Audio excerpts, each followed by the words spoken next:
جب کوئی انسان دکھ، تکلیف، اذیت اور بے بسی کے انتہا کو لے کر اونچی اونچی آواز میں اس کے سامنے ہچکیاں لے کر رو رہا ہوتا ہے تو اللہ پاک اپنے فرشتوں سے فرماتا ہے کہ جاؤ دیکھو میرا بندہ کیوں رو رہا ہے، اسے چپ کرواؤ۔ تو فرشتے چپ کروانے کی کوشش کرتے ہیں تو تھک ہار کر اللہ کے پاس جا کر سوال کرتے ہیں، یا باری تعالیٰ آپ تو جانتے ہیں یہ کس غرض سے رو رہا ہے۔ اللہ پاک فرماتا ہے وہ اپنی ایک بہت ہی پیاری چیز کی تڑپ میں آنسو بہا رہا ہے، لیکن مجھے میری عزت و جلال کی قسم بہت جلد ایک ایسی چیز سے اسے نوازوں گا کہ تمام مخلوق اس پر رشک کرے گی اور چھین جانے والی چیزوں کو بھول جائے گا۔ میری آنکھوں میں آنسو آ گئے جب اللہ نے مجھ سے پوچھا کہ میں تمہارا رب نہیں؟ میں نے کہا بے شک آپ ہی ہیں۔ اس پر اللہ نے بڑے لاڈ سے کہا تو پھر کدھر جا رہے تھے مجھے چھوڑ کر؟ کیا کوئی انسان تمہیں مجھ سے زیادہ محبت کر سکتا ہے؟ کیا تمہیں دنیا مجھ سے زیادہ جانتی ہے؟ کیا دیکھتے نہیں جو فرشتے تمہارے کیے ہوئے گناہ میرے پاس لاتے ہیں، صبح انہی کے ہاتھوں تمہارے لیے رزق بھیج دیتا ہوں۔ جو لوگ ٹوٹ جاتے ہیں اور اللہ کے آگے روتے ہیں پھر اللہ انہیں جوڑتا ہے، پہلے سے بہتر اور مضبوط بناتا ہے۔ بے شک اللہ بہترین مصور ہے۔ تو ذرا سوچئے کہ اللہ اس شخص کو آزماتا ہے جس سے اللہ کا قرب حاصل ہونا ہوتا ہے، تو پھر ہمیں یہ معلوم ہونا لازم ہے کہ جو ہو رہا ہے اللہ کی اجازت سے ہو رہا ہے۔ پریشان کیوں ہوتے ہو؟ اگر تمہارے ساتھ کوئی غلط کر کے خوش ہے تو کیا ہوا؟ اللہ تو دیکھ رہا ہے۔ نہ کہ تم نے یہ نہیں پڑھا قرآن میں کہ اللہ فرماتا ہے کہ بے شک تیرا رب بھولنے والا نہیں ہے۔ تم کیا سمجھ رہے ہو کہ اللہ تمہیں یوں ہی تنہا چھوڑ دے گا؟ اس نے جب آنکھ سے بہتے اشک دیکھے ہیں، تمہاری تکلیف کو محسوس کیا ہے، تو یقین رکھو وہ تمہارے ہر دکھ کو راحت میں بدل دے گا۔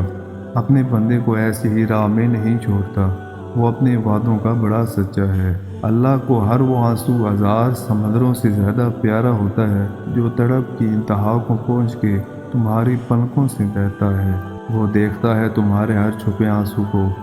ان بہتے ہوئے آنسوؤں سے جب تم نے مسکرانا سیکھا تھا، پلکوں کے پیچھے جب تم نے اپنی خواہش کو مارا تھا، وہ ہچکیاں، وہ سسکیاں، جب ان کے بدلے تم کہاں کہاں کس موڑ پر گئے تھے، اور وہ وقت جب تم ایک ایک تنہائی کے لمحے برداشت کر چکے تھے، سب اللہ کو معلوم ہے۔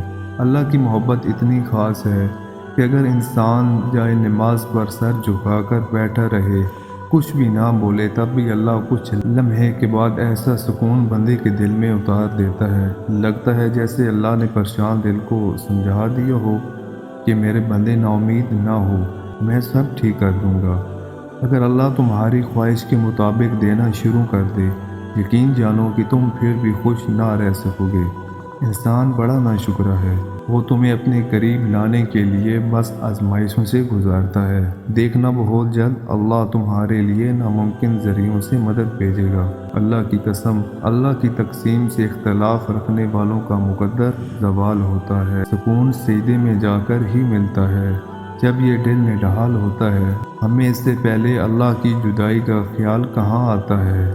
جب دل پر اختیار باقی نہ رہے تو نمازیں اکثر لمبی ہو جاتی ہیں، جب گیلی آنکھیں آسمان پر ٹکی ہوں اور ذہن میں اللہ ہو، اور جب وہ کون کہتا ہے تو تم جیسے ٹوٹے پھوٹے دل والوں کو چین، سکون اور اطمینان نصیب ہوتا ہے۔ ہر چیز جو تم کھو دیتے ہو اس کا نعم البدل موجود ہے، لیکن اگر تم نے اللہ کو کھو دیا، اس کا کوئی نعم البدل نہیں، بلکہ وہ ایک ایسا خسارہ ہے جس کا کوئی ازالہ ممکن ہی نہیں۔ روح حجر کے کانٹوں سے گزرے تو صحیح رابطہ خود پیدا ہوتا ہے۔ بے شک میں تمہارے ساتھ ہوں، وہ دیکھ بھی رہا ہے اور سن بھی رہا ہے۔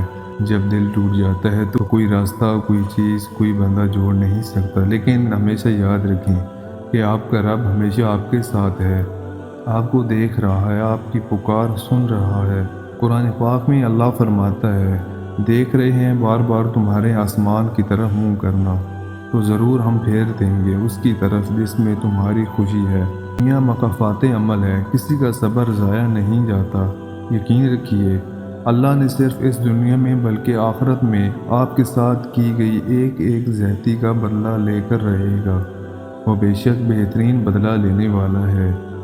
اللہ پر یقین رکھیے، اللہ کی محبت اور حکمتیں دیکھیے کہ اللہ اس طرح ہمارے دل میں نماز کی قیمت ڈال رہا ہے۔